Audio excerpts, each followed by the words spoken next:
well, most people take breaks, but we're on a roll to just keep going.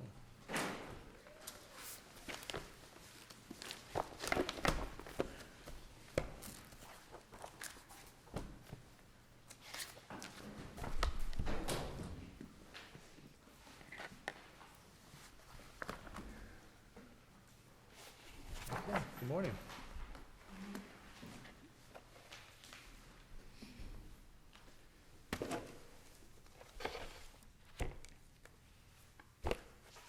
Ready. Good morning, Your Honors. May it please the Court, I'm Anthony Lefko, here on behalf of Appellant Michael Zuppardo. This is an appeal of the trial court's order Do you want some rebuttal time before we? Oh, I'm sorry. Yes, 5 minutes, 5 please. minutes, you got it. All right. Thank you very much. And Mr. Lefko, I wanted you to be advised that we did receive your supplemental authority Thank you very in much. time to review it before today. I appreciate that. The issues on appeal are whether there was a record activity within the 60-day grace period, and, only failing that, whether there was a showing of good cause as to why this action should remain pending. The court should reverse the order dismissing the action as there was record activity within the 60-day grace period. The test for record activities: the filing of pleadings, order of court, or otherwise, pursuant to Rule 1.420E, is a bright line rule of any record activity. Let me read that again. Bright line rule of any record activity. We quote. Was there any finding that these filings were not done in good faith or for the purpose of obstruction or thwarting the defendant from getting out from under a lawsuit? There was no finding of that of any sort. They had the opportunity. Because a motion to amend pleadings is generally regarded as a pretty meaty motion, and that is record activity. And not only was but that. they claim there's it didn't comply with I think a certificate of service or something like that. Okay. I intend to go through this, but let me go in order. We usually get you off your game right off the bat, so don't feel picked on. No. There was a problem. I'm a single practitioner, and when I started this, I was putting in, instead of writing Hinshaw Law, I wrote Hinch Law without the AW. That is the basis for this entire problem. What happened is they did not get from the court some of the documents. Maybe the problem stems from the fact that this case is 7 years old. Well, And it that has is sat dormant for extended periods of time for 7 years. Your Honor, And on that six different times, you come in at the last minute and filed some kind of pleading. Your Honor, that is That's correct. That's part of the problem. But that isn't what this case is about today. You know, somebody could say, well, it's taken too long. To answer your question. It's an observation. Go ahead. But it's not a question, but it's a comment. What happened in this case is there were two gentlemen who were of means. We've read the background. We understand. Okay, so, all right, so you understand. This is a claim for funds out of a real estate escrow. That's right. But it devolved into numerous cases, including one for possession of that very unit, which was here in Lakeland while I was at the hearing in Sarasota. So that's why the delays. All these cases took time. They all went through various and sundry hearings, appeals, and appeals of appeals, including by Zuppardo, all the way up to Atlanta, where they said that he did have a right. But that is not why I'm here today. I'm here because we didn't file according to this under the bright line, which we did. The bright line law, there is either activity on the face of the record or there is not. And that's Chemrock versus and Citibank. The survey of appellate courts cases since the amendment of 1.420E, adding the 60-day grace period, confirms any filing of record precludes dismissal for a lack of prosecution. Chemrock, any filing of record is sufficient to preclude dismissal. That's from the Florida Supreme Court, and that's the issue.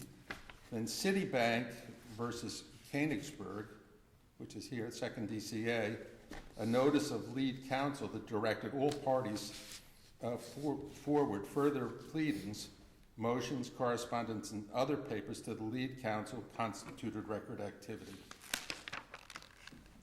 And here's an interesting one. Norman v. Darville, a notice of change of address is a record activity. So we did all the record activity. It was clearly there. Here there was a record activity under the bright line rule as within the 60-day grace period. Zuppardo filed a motion to amend and a notice of filing, setting forth a new address for his counsel and attaching an appellate brief from a related case, which is the one I was just referring to, stating it was filed to demonstrate continuing action in a related case. The argument that Zuppardo's motion to amend did not constitute record activity, as it did not attach the amended complaint, is without merit. While the failure to attach the proposed amended pleading to the motion arguably could have been a basis to deny the motion to amend, it has no bearing as to whether the motion to amend constitutes record activity. The court has held that a motion to amend with an amended complaint attached thereto is record activity. And we cite Mickens versus Damron. The trial court could not dismiss action for failure to prosecute where plaintiffs filed a motion to amend and proposed amended complaint within days of receiving notice seeking dismissal for failure to prosecute. And that's Hickey versus Pompano. Filing a motion to leave to file a second amended complaint was record activity. Moreover, the trial court did not strike the motion to amend as a sham pleading, which is what we were getting at the beginning. Dunlap did not argue it was a sham pleading, and it was not a sham pleading. This is the basis of the way I want to go forward with this thing that I've been working on and trying to get information through other courts all this time, from the before this was actually filed on the record. In Nally versus Rothstein, the Fifth Amendment reversed dismissal for lack of prosecution, holding that a motion to amend and proposed amended complaint filed within the 60-day grace period was record activity. The Fifth District also held that the court erred in striking the motion to amend and proposed amendment as a sham. Now, let me just interrupt just so I understand. Because the motion to dismiss for record inactivity was generated by the clerk of the court in the ordinary course of business. They monitor lack of activity in any given file. Yes, that's correct, The Your Honor. opponent didn't file their own motion. No. But they argued in favor of the motion when it was set for hearing. That's correct. Okay. They filed, and the motion said, as I recall, nothing's been filed in 10 months. You have to file something in 60 days, or we're going to dismiss this. I mean, I have the exact wording here. But that's what we did. And as a matter of fact... Did the other side in any way contribute to the problems you've alluded to you were having in getting information? There was no accusation made that they were obstructing you from going forward. Well, there's a lot of different sides. At the hearing, let's say. I don't want to go outside the record, but at the hearing. At that hearing? Correct. Did they... I don't understand Was the argument made that the other side was contributing to the delay, all these delays you experienced? Or was it all third parties not providing information you needed to go forward? Well, they were opposing me, but I guess that's their right. I mean, they didn't do anything dishonestly as far as I know. They weren't trying to cash in on your problems that they induced. No, I didn't feel that they had done that. They did, filed these huge privilege logs in the beginning. Well, that's and different story. But I didn't feel like they were Okay, doing all right, something, all right, move on. untoward in that way. Okay. But I do feel that what they did in opposing something that was done clearly within the law, and they knew that there was a problem because they were served every paper. Every paper got to them. When I saw that there was a problem, I called them, or I emailed them many times, said, hey, we've got a problem, I don't know what to do, but I'm going to send you by email everything that's filed, and I also US mailed them because I wanted to make sure that they had actual notice. And they did, they had notice of every document. That's what stumps me about this whole thing. Here, I filed things on the record, they had actual notice, not, some sort of notice, and they knew there was a problem with the clerk's office, and a little childhood dyslexia came back and I put 2 AWs in a row and I saw 1. Okay, somebody could have checked back with that court and they could have said, oh, he misspelled Hinshaw Law. He wrote Hinch Law. It was never done. Instead, they tried to get rid of 7 years of work on that basis. Okay. Rule 1.4, let me just, okay, they say the dismissal was not served in accordance with Rule 2.516 is without merit. There are no legal cases in Florida holding that the document filed at record can be considered a nullity or be ignored in reviewing the record because of alleged deficiencies in service. No cases in Florida. Service issues are examined on a case-by-case, except in limited circumstances of 57105. 57105, as you know, is a derogation of common law. And because of that, they have these very, very strict guidelines. But that's not what we're talking about here. 57105 is one side, everything else is another side. And we have plenty of case law, and I can go into it here, but I'm worried about my time. Well, you're getting down to your 5 minutes. You've got another minute or two before you get your rebuttal time. Really? Oh, I'm sorry. Rule 1.42 requires record activity which is not determined by service, and it is undisputed that 2 pleadings were filed within the 60-day grace period. Dunlap replied on 3 cases, none applicable to facts here, to support its argument that Zuppardo's alleged failure to comply with the requirements for email service warrants a determination that there's no record activity within the 60-day grace period. And they quote Matt v. Kaplan, which is 57105. The argument that based upon the facts, Dunlap's counsel did not receive any documents from the clerk advising that any electronic filing properly occurred, Zuppardo failed to comply is without merit. A review of the docket reveals record activity during the 60-day grace period, regardless of whether counsel received any emails from the clerk. Additionally, it's undisputed that Dunlap's counsel received the pleadings, and Dunlap was not prejudiced by the failure to receive a clerk's notice. The facts of this case are similar to Duarte versus RMC. Got about a minute left? Minute and a half. Okay. The position that motions of pleadings filed but allegedly defectively served are nullities when applying the bright line test of record activity is without merit. The analysis required by Rule 1.420E for purposes of dismissal of actions focuses on the filing of documents and not service. As with the certificate of service in Duarte, which caused no prejudice, and allegedly defective service of noting caused no prejudice to Dunlap. And let me conclude. Accordingly, the court should reverse the order dismissing this action for failure to prosecute, as there was record activity within the 60-day grace period provided by Florida Rules of Civil Procedure 1.420E, And should the court find there was not record activity, and only then, the court should reverse as good cause was shown and never taken up by the court. In the alternative, this case should be remanded for the trial court to consider Zuppardo's showing of good cause. Thank you. All right, I'll save your 5 minutes. Appreciate it. Good morning, Maureen Piercy on behalf of the Appellee, Dunlap and Moran. I'd like to point out to the court that I noticed in preparing for today, there's an error on page 9 of the answer brief.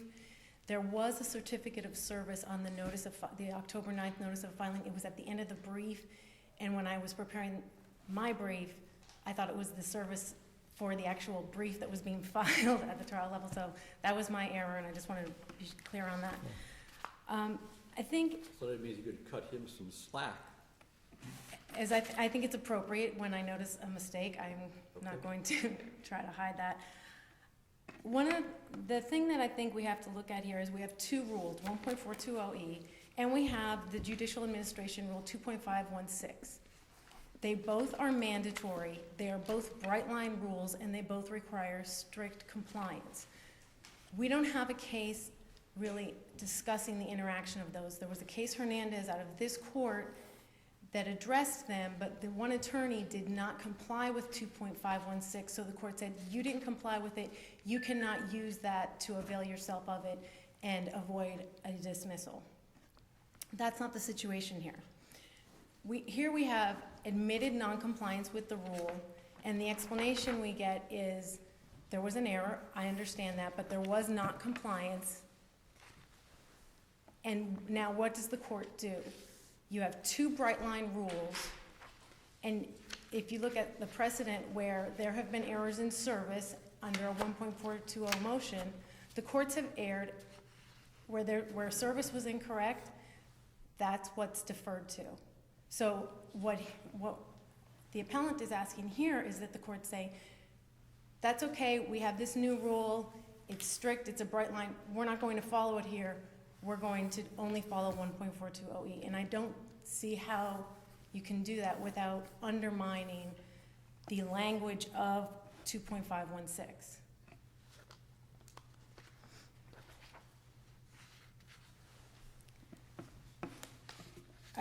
The only way I see that the court can do that would be to literally chip away at the express language of 2.516 itself.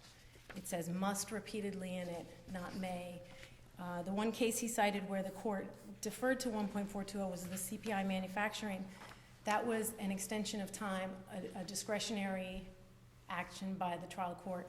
This is different, and we don't have a lot of case law on it, admittedly, but we do have a situation where there's a recognized failure to comply.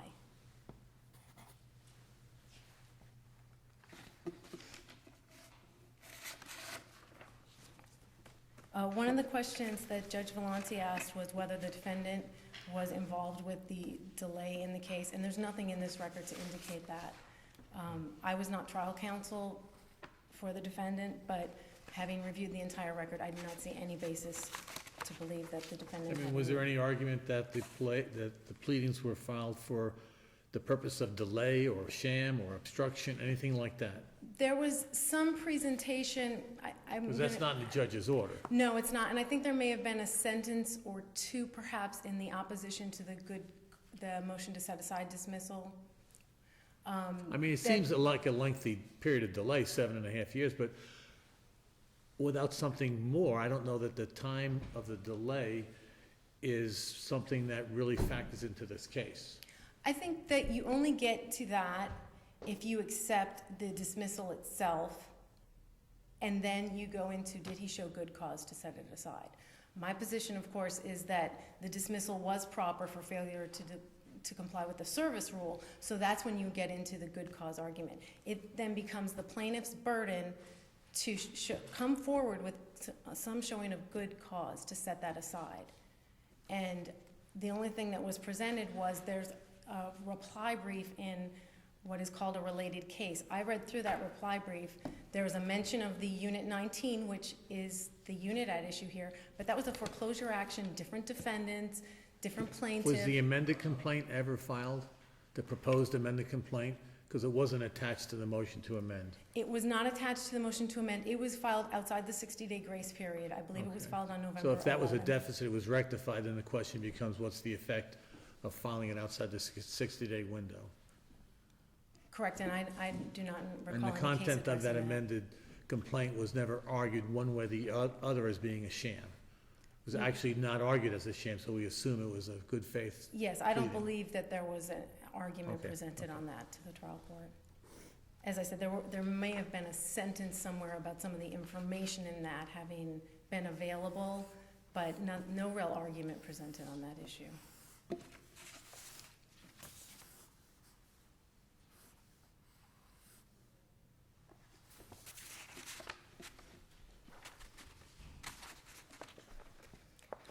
In the end, I really think this court just needs to, we're looking at an issue of first impression of the interaction of these two rules. And it comes down to which one trumps the other. I think if the court looks back to the Courtney case that was cited, I believe in everyone's brief, Courtney v. Catalina, which is a third DCA case, and there was a dismissal under 1.420E. It was reversed when they showed that the plaintiff did not receive service of the lack of prosecution notice. So when you go back and you look at those cases, service is paramount. And my opponent's supplemental authority even says failure of service is tantamount to a due process violation. So you're looking at two very serious things, and it's really the interaction of the two. I think in light of this record and the express language of the rule, the failure to comply with 2.516 should apply, and then we're looking at good cause. I don't believe there's any showing of good cause here. Okay. Unless the panel has anything further, I would ask you to affirm. We're good, thank you. Thank you.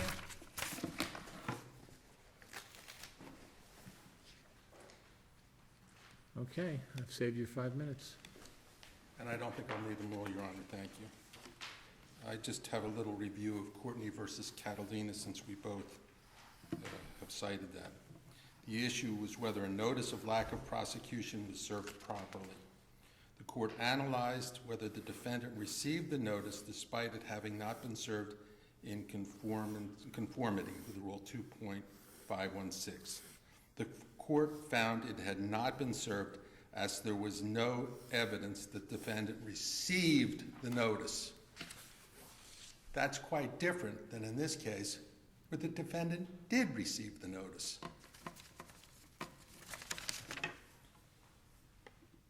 As for the 2.516 non-compliance, I believe 2.516 says in the case that there's a problem with the service, you're supposed to back up and send it in another way that's proper.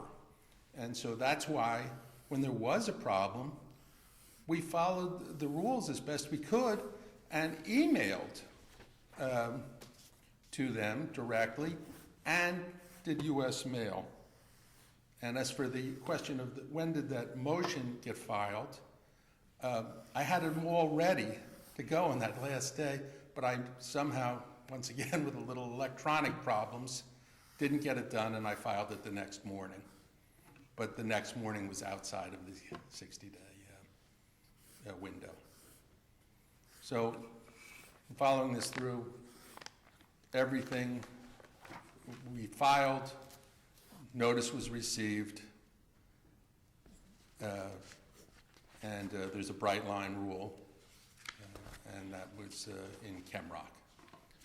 Thank you, and I All right. appreciate it. Thank you. Thank you. Interesting case. Thank you. You want to do one more? Want to finish? You need a break?